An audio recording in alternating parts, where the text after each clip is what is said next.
So in this video, we're going to be talking about the newly released Blender 3.3 LTS. So in this release, we have a couple of new features such as the new hair grooming system known as the sculpt mode.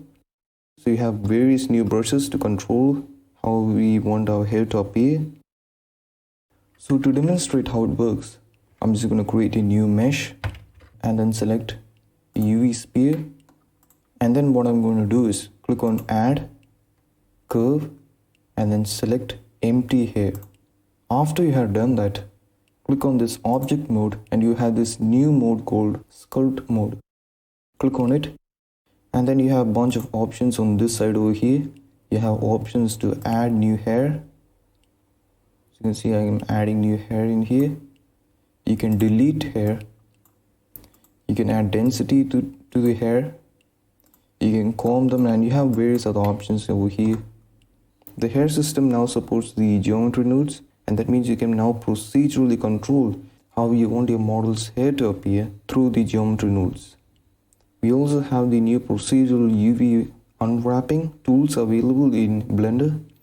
This allows you to UV unwrap directly in geometry nodes. We also have a couple of new nodes such as the new shortest edge path to curves, and various other new nodes available.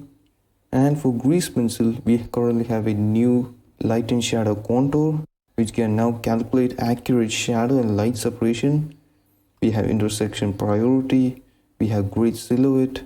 Also for grease pencil, the line art performance has increased greatly with the new algorithm. So now loading the scenes with grease pencil will now be much faster.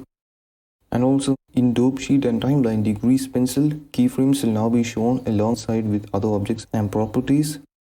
We also have support for the new Intel Arc GPUs that have yet to be released, but also improvements and support to the AMD Baker GPU graphics. We also have improvements to the library overrides with new icons and new images to kind of better make it easier for others to understand what is going on.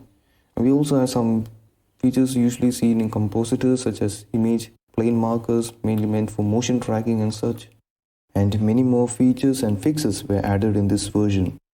And yeah, that's about it. Thanks for watching and see you later. Bye.